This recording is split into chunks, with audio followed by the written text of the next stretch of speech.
Tarde, quarto ano E. Vamos começar a nossa aula de hoje. Hoje é segunda-feira, dia 12 de abril. Vocês vão fazer o cabeçalho e nós teremos uma aula de História, Geografia e Ciências, ok? Começando pela nossa parte de História, nós vamos falar um pouquinho sobre o passado. Vocês sabem o que são meios de comunicação? Meios de comunicação são os meios que o ser humano utiliza para poder se comunicar. E hoje essa comunicação ela está muito evidente, né? Através do computador, do celular, né? De todas as redes sociais. E antes, no passado, como essa comunicação era feita? Lá no passado, a comunicação era feita através de cartas, jornais, telegramas e muitos outros meios de comunicação que vocês vão conhecer agora no vídeo que a tia Letícia vai passar para vocês. Então, bora lá assistir esse vídeo. E depois que vocês assistirem o vídeo, vocês vão desenhar aqui um meio de comunicação do passado e um meio de comunicação atual, do presente, certo? Vamos ver o vídeo rapidinho então com a tia Letícia.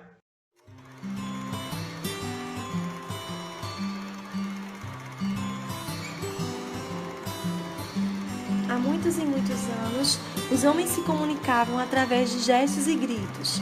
Contavam as suas histórias, fazendo desenho nas paredes das cavernas.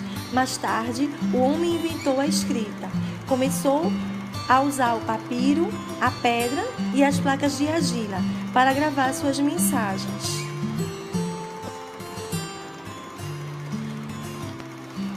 Antigamente, os maiores meios de comunicação eram jornais,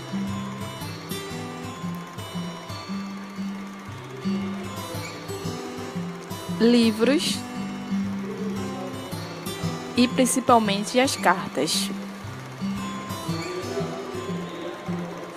Depois, o homem passou a utilizar telégrafos de tochas, tambor e telégrafos por sinais de fumo.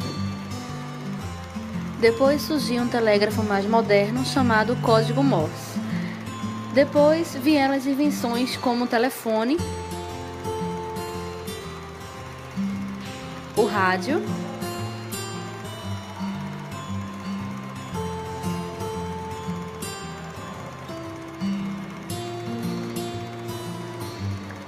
a televisão,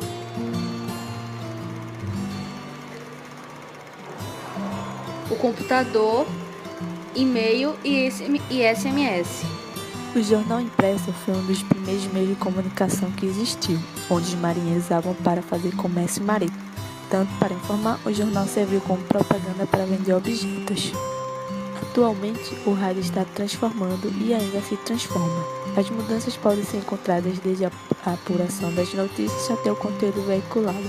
Vivenciar o desenvolvimento tecnológico não é tarefa fácil. A cada dia, mais funções, desempenho e sofisticação são ligados a um único dispositivo. Que você já aprendeu sobre os meios de comunicação, nós vamos falar um pouquinho sobre o uso de moedas, né? Vocês sabem que moedas é dinheiro. Esse dinheiro, hoje ele é muito comum a gente utilizar esse dinheiro. Mas ele não foi sempre assim. Não foi sempre que existiu dinheiro. As moedas surgiram há muitos anos atrás, na época da Idade Média, quando as pessoas elas trocavam alimentos e objetos. E aí surgiu a necessidade de que houvesse um dinheiro, né, algo para ser trocado. E foi aí que surgiram as moedas, né? Para vocês entenderem um pouquinho sobre como surgiram as moedas, a tia Letícia trouxe outro vídeo. E aí vocês vão assistir esse vídeo agora. E depois que vocês assistirem o vídeo, vocês vão fazer outro desenho mostrando uma situação da sua vida em que você utiliza as moedas, tá bom? Vamos ver o vídeo primeiro?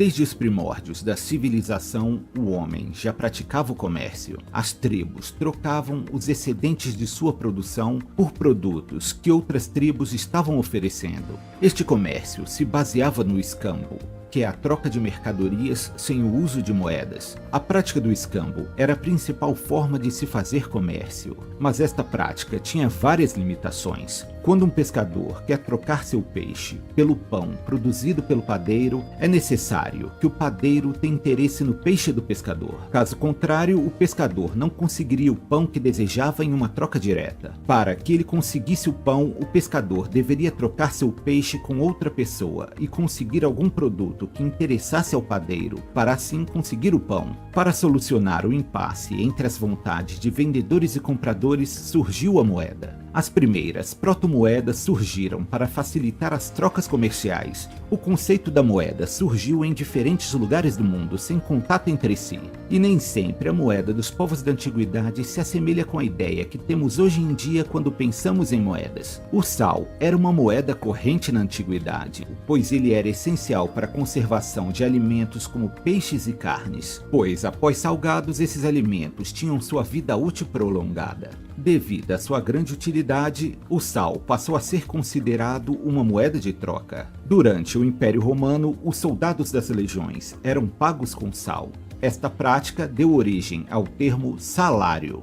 Já os metais sempre foram considerados materiais muito valorizados, e por isso lingotes de cobre, prata e ouro passaram a ser usados para fazer comércio por conta de sua fácil troca por produtos. Com o passar do tempo, surgiram as primeiras moedas nos moldes que conhecemos. Devido à sua praticidade, o uso de moedas de metal passou a se disseminar pelo mundo. Os gregos se destacaram por serem os detentores do conhecimento do processo de cunhagem de moedas, e por isso as moedas gregas se espalharam por todo o Mediterrâneo. Suas dimensões e pesos deveriam respeitar a padrões pré-definidos. Para garantir sua autenticidade, as moedas exibiam selos estatais que garantiam sua validade. Não demorou muito para surgirem os falsificadores de moedas. Estes usavam materiais inferiores nas réplicas das moedas. Outra prática comum era a raspagem das moedas feitas com metais preciosos. Após serem raspadas, parte do material precioso ficava com o falsário, que posteriormente repassava a moeda como se ela ainda tivesse seu valor integral.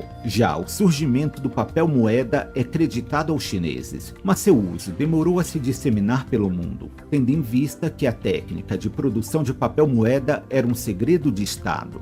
O advento da moeda possibilitou o maior desenvolvimento do comércio e a criação de reservas de valor, que gerariam riquezas que tornariam possíveis novos avanços para os próximos estágios do processo de civilização.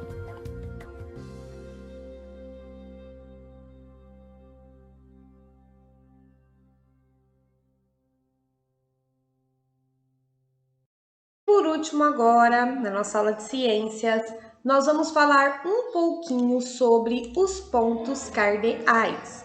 O que são pontos cardeais? São formas de orientação no espaço, né?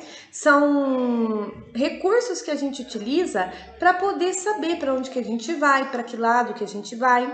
E existem 4 pontos cardeais. O ponto cardeal norte, deixa eu pegar aqui.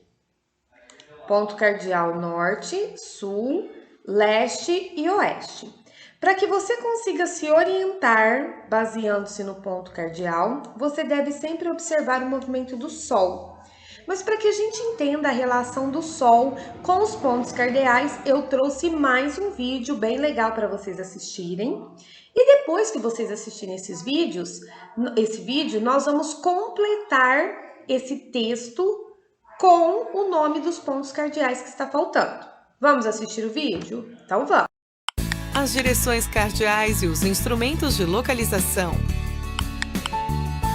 O planeta Terra gira constantemente em torno de si mesmo, na mesma velocidade, em um movimento chamado de rotação.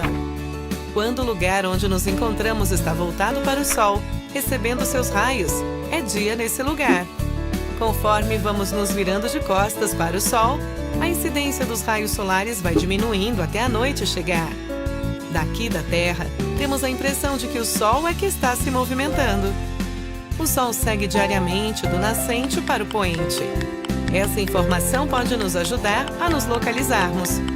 Quando não existiam instrumentos de orientação, as pessoas se orientavam pela posição do Sol. E com base na posição do Sol, criou-se o conceito das direções cardeais. Se estendermos o braço direito para onde nasce o Sol, ou seja, o nascente, teremos a direção aproximada do ponto cardeal leste. Em contrapartida, o braço esquerdo terá a posição aproximada do ponto cardeal oeste. À nossa frente teremos a direção norte e atrás a direção sul. Mas e quando as nuvens encobriam o céu? Como as pessoas se localizavam? O primeiro instrumento de localização criado foi a bússola. A bússola é um instrumento que permite determinar as direções da superfície terrestre. Como será que ela faz isso? O núcleo da Terra é formado por metal em estado líquido e sólido, fazendo da Terra um ímã gigante. E como um ímã, a Terra tem dois polos, o norte e o sul. As agulhas das bússolas também são ímãs que são atraídos para o polo magnético da Terra, indicando a direção norte, e assim indicam as outras direções também. Na base onde a agulha vai se movimentar, são desenhadas as 4 direções cardeais e outras complementares, os pontos colaterais para localizar áreas mais específicas. Entre o norte e o oeste está o ponto noroeste. Entre o norte e o leste, o nordeste. Entre o sul e o leste, o sudeste. E entre o sul e o oeste, o sudoeste. A rosa dos ventos apresenta ainda outros pontos, os subcolaterais, para uma localização mais precisa ainda, que ajuda principalmente na orientação de navegadores. Saber localizar-se é fundamental para qualquer viajante. Oriente-se para ter uma boa viagem. Até!